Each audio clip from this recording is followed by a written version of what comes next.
म्हणतो देणार नाही, कोण म्हणतो देणार नाही, कोळी समाज एकजुटीचा.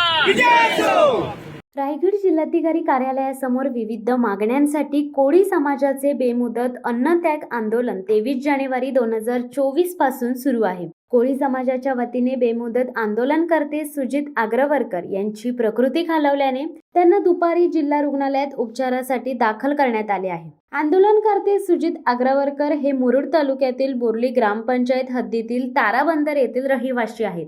समाजाला त्यांचे हक्क मिळावे यासाठी ते स्वतः आजारी असताना देखील अन्नत्याग आंदोलनात सहभागी घेतला आहे.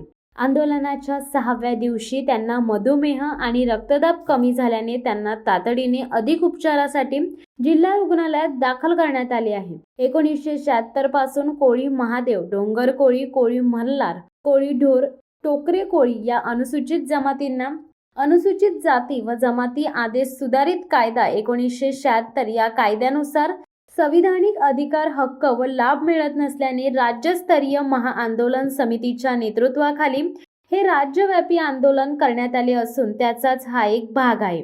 अनुसूचित जमातींचा विषय हा सर्वस्वी केंद्र शासनाचा असताना राज्याची आदिवासी सल्लागार परिषद व आदिवासी विकास विभाग संविधानिक कायद्याची पायमल्ली करीत अनुसूचित जमाती संदर्भात समांतर सरकार चालवत कोळी महादेव, डोंगर कोळी, कोळी मल्हार, कोळी ढोर, टोकरे कोळी बांधवांवर राजरोज अन्याय करीत आहे. कोणाला अनुसूचित जमातीचे प्रमाणपत्र द्यायचे व कोणाला द्यायचे नाही हे बेकायदेशीररित्या ठरवित आहेत. या सर्वच असंविधानिक कृत्याला जिल्हाधिकारी कार्यालये व जमातीविषयी असलेली आपली दुराग्रही भूमिका जबाबदार आहे.